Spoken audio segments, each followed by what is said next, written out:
We are live. ये video पढ़ने से रिलेटेड नहीं है। इस वीडियो में हम बात करेंगे कि लेक्चरर एग्जाम जो आपका चल रहा है उसकी तैयारी कैसे करें।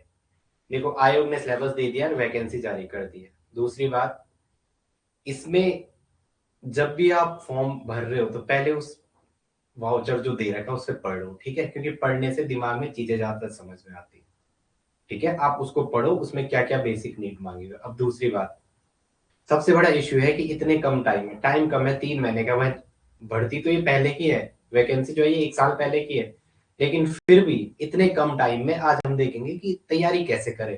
ठीक है, बहुत कम टाइम अगर आपके पास है, मतलब 3 महीने में कैसे तैयारी करें। अगर आपका पेपर ये दिसंबर चल रहा है, जनवरी मान लो, आज लास्ट में, हैप्पी न्यू ईयर पहले तो सबको। जनवरी, फरवरी, मार्च, अप्रैल, मतलब 2 दिन का टाइम है। कितने दिन का है? 3 महीने का। जनवरी, फरवरी, मार्च, अप्रैल, 4 महीने लेके चलो। तो इन 4 महीनों में आपको कैसे स्ट्रेटजी बनानी है, थोड़ा उस पर बात करते हैं। चलो देखेंगे जरा। चलो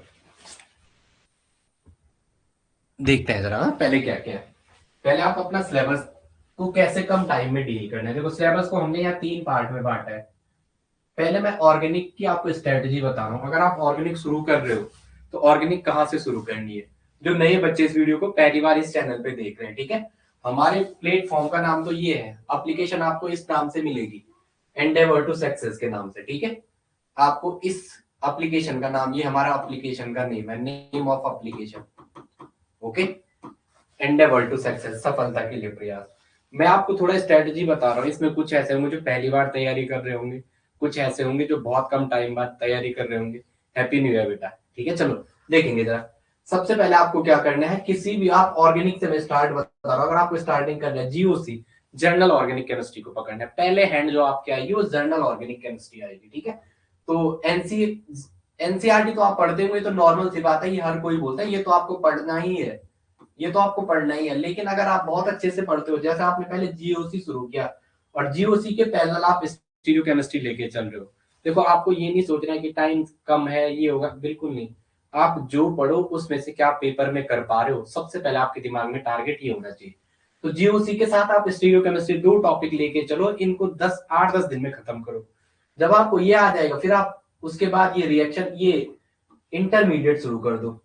सेकंड पे आप इंटरमीडिएट शुरू कर दो और फिर थर्ड पे रिएक्शन मैकेनिज्म, और फिर आप रिएजेंट करो, फिर नेम रिएक्शन। आप देखो, अगर आप इस पैटर्न को फॉलो करते हो, पहले जीओसी, उसके साथ साथ पैरेलल स्टीरियोकेमिस्ट्री, फिर वहां पे इंटरमीडिएट, फिर रिएक्शन मैकेनिज्म, फिर रिएजेंट, और फिर नेम रिएक्शन। क्योंकि नेम रिएक्शन आप तभी पढ़ सकते हो जब आपको ये सारी चीजें आएंगी, GOC, stereo, intermediate, reaction mechanism, reagent, तब जाके आपका रिएक्शन मैकेनिज्म का क्वेश्चन लगता है, नेम रिएक्शन का क्वेश्चन लगता है, ठीक है?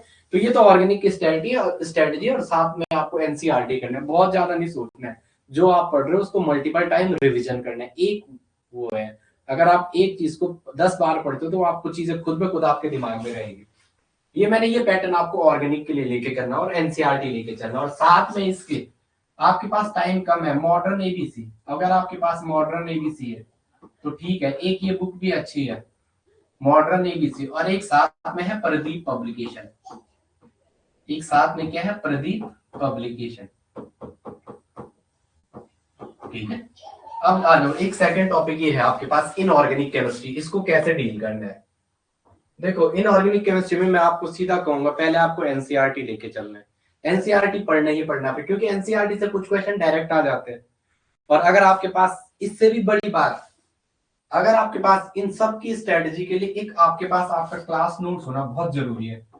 क्लास नोट्स, आप जहां से भी पढ़ रहे हो, क्लास नोट्स, अगर आप केमिस्ट्री के स्टूडेंट हो तो आपने वो किसी कोचिंग के हो सकते हैं, वो कोचिंग के हो सकते हैं, या आपके सेल्फ मेड हो सकते हैं, जो आपने बनाया हो, सेल्फ मेड, ठीक है, जो आपने बनाया हो, ओके? फिर आपके पास, मैं क्या, इसमें भी वही एनसीईआरटी, पहले आपको केमिकल बॉन्डिंग पढ़ना है, और इसके साथ आप मेन ग्रुप पढ़ना, फिर आप कोऑर्डिनेशन पढ़ना, फिर बायो इनऑर्गेनिक पढ़ना, फिर ऑर्गेनोमेटेलिक्स। देखो पैटर्न आपके चलेंगे, मैं सारे टॉपिक नहीं बना रहा हूँ क्या करना है ये उसको, बस आपको ऐसे कुछ पैटर्न फॉलो करने। जैसा आपने एनसीईआरटी पढ़ दिया, फिर केमिकल बॉन्डिंग शुरू करो, फिर मेन ग्रुप शुरू करो, फिर कोऑर्डिनेशन करो, फिर बायो इनऑर्गेनिक करो, फिर ऑर्गेनोमेटेलिक्स। अगर आप इस तरीके से पढ़ते हो तो आपको केमिस्ट्री बहुत ईजी लगेगी। जंप नहीं करना, पता चल रहा आप सीधा यहाँ घुसने आगे बायो इनऑर्गेनिक इसमें, नहीं, सबसे आपको सीबी शुरू करना है, केमिकल बॉन्डिंग। ये दो टॉपिक, केमिकल बॉन्डिंग और एमबी मेन ग्रुप, जिसके ये दो अच्छे से स्ट्रॉन्ग है, उसकी इनऑर्गेनिक बहुत अच्छी हो जाती है, ऑब्वियसली नॉर्मल सी बात है, ठीक है। इसमें भी आपको मैंने कहा modern ABC, NCERT modern ABC Pradeep publication, यहाँ स्लैश लगा रखा है, कोई भी एक बुक, कोई भी एक बुक। अभी आपके पास टाइम नहीं है, आपके क्लास नोट आपके लिए इनफ हेल्प करेंगे, अगर आपके पास आपके क्लास नोट्स है तो उनको रिवीजन करो बार बार, क्योंकि एग्जाम में वही चीजें आती है।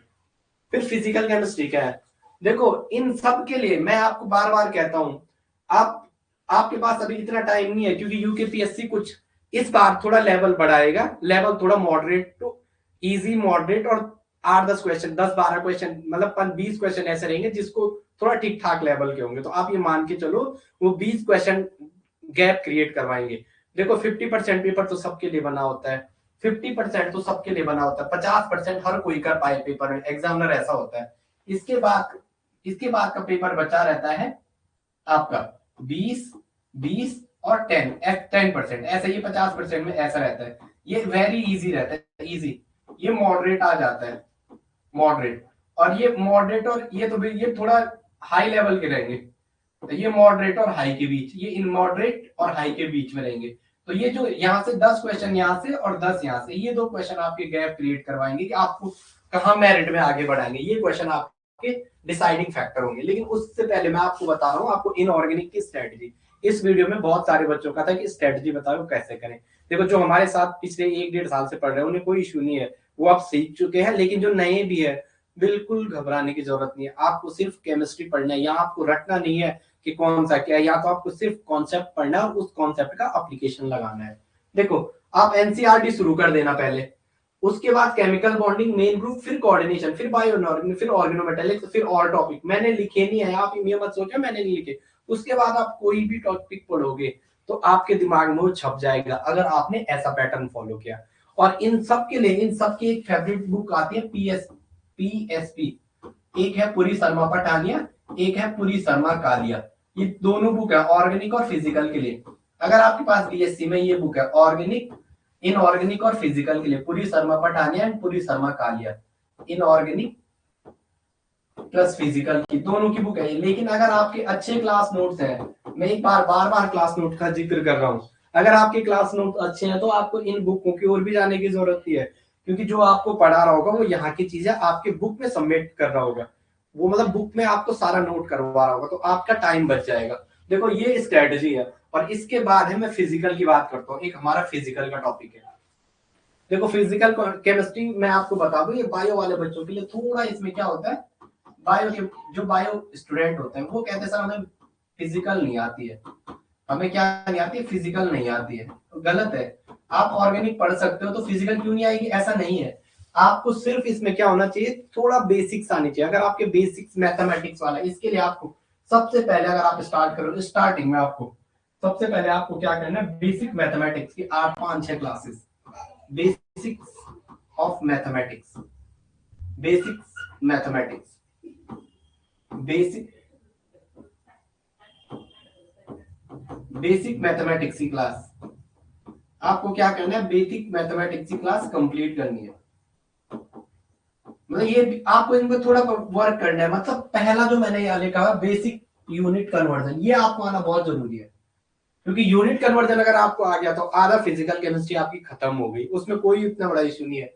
फिर आपको ये पैटर्न फॉलो करना है। देखो अगर आप, ये चॉइस है, कुछ थर्मो स्टार्ट करते हैं, कुछ इलेक्ट्रो से, तो आप इलेक्ट्रो से स्टार्ट करना, बायो वाले हैं तो इलेक्ट्रो, और ऐसे नहीं करना, बट आप इलेक्ट्रो स्टार्ट करना, इलेक्ट्रो के बाद थर्मो करना, फिर केमिकल काइनेटिक्स करना, फिर क्वांटम करना, उसके बाद छोटे छोटे टॉपिक जो आपके हैं वो सारे कुछ भी हो जाए, ठीक है, फिर कोई इशू नहीं होगा, ठीक है। इसमें और टॉपिक मैंने नहीं लिखे हुए, इसका मतलब आप वो नहीं, इनके बाद आप कोई भी शुरू कर देना, हर चीज आपको इजी लगेगी, ठीक है, कोई बड़ा इशू नहीं है, ठीक है। और आपको मैंने बार बार बोला है, आपको एनसीईआरटी पे विशेष फोकस करना है, एनसीईआरटी के जो एग्जाम्पल है उनको अंडरलाइन करते जाना है, वो एग्जाम में आपकी बहुत ज्यादा हेल्प करेगी, ठीक है। अगर आप ऐसे पैटर्न फॉलो कर रहे हो तो आपको कहीं कोई दिक्कत नहीं होगी, ये मैं लिख के दे रहा हूँ, ठीक है। आप इन चीजों को फॉलो करना, फिजिकल पढ़ने के लिए पहले आप यूनिट कन्वर्जन अपना स्ट्रॉन्ग करना, फिर देखना आपका कोई भी टॉपिक ऐसा नहीं होगा जो आपको नहीं आएगा, ठीक है।